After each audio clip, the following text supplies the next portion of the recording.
Hello everyone. So today we will read topic discovery of proton. So we have already discussed about the discovery of electrons. ठीक है, electrons की discovery किसने की थी? J Thomson ने. In the same way protons की discovery किसने की थी? ई गोल्डस्टीन ने. तो कई बार 1 मार्क्स में पूछा भी जाता है डिस्कवरी ऑफ प्रोटॉन्स. ठीक है, किसने किया था? ई गोल्डस्टीन ने.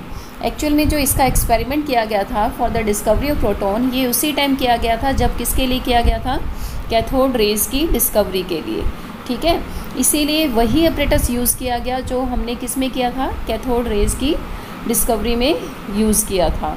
तो एक्चुअल में कैथोड रेज किसकी बनी होते हैं? इलेक्ट्रॉन्स के. ठीक है, तो फाइनली डिसीजन निकला था कि cathode rays carry negative charge. So now you can see here, जो अपरेटस हमने कैथोड में यूज़ किया वही किस में किया था? डिस्कवरी ऑफ प्रोटॉन्स के लिए. तो देखो वही सब कुछ है. ठीक है, तो यहाँ एक प्लेट ली गई है सेंटर में, that is perforated cathode plate. Perforated word क्यों बोला? क्योंकि इसमें क्या थे? होल्स. ठीक है, उसके बाद देखो इसके अपोजिट साइड में फ्लोरेसेंट स्क्रीन लगाई गई. ठीक है, ये स्क्रीन थी जो जिसके ऊपर जब भी रेज कोई इसके ऊपर गिरती है तो उससे क्या होता है?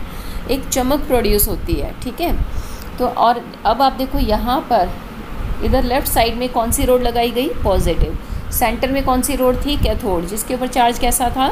नेगेटिव. ठीक है, और इसको किससे कनेक्ट किया गया? हाई वोल्टेज से. जैसे ही हाई वोल्टेज से कनेक्ट किया गया तो इससे क्या निकलने लगी? रेज. बट हमने इस डिस्चार्ज ट्यूब में कुछ गैसेस ली हुई थी. एक्चुअल में वो गैस किसकी थी? हाइड्रोजन की बनी हुई थी. तो जैसे ये रेज उस गैस से पास हुई तो उसने इस गैस को क्या कर दिया? Ionise.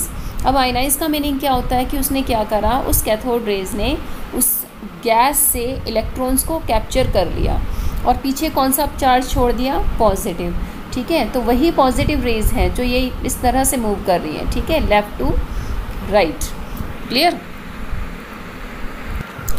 So you can see here, देखो किस तरह से मूव कर रही हैं. तो जो ये रेज थी जब ये किससे निकल कर आई? इस कैथोड से निकल कर आई. तो कैथोड में क्या थे? होल्स. अब ये होल से निकल के आ रही थी, इसीलिए इनका नाम क्या रखा गया था? Canal raise. कैनाल्स का मीनिंग क्या होता है? नालियाँ होती है ना, तो इसको इसलिए ही बोला गया था कैनाल रेज. क्लियर? तो आपको क्या बातें ध्यान रखनी है कि canal raise actually they carry positive charge and cathode rays carry negative charge. Clear? So now you can read here. ठीक है, जो आपने एनिमेशन के थ्रू भी देख लिया. It was seen that when cathode rays were produced they travel through gas in discharge tube. ठीक है, जैसे ही कैथोड रेज प्रोड्यूस हुई हाई वोल्टेज से, वो क्या कर रही थी? गैस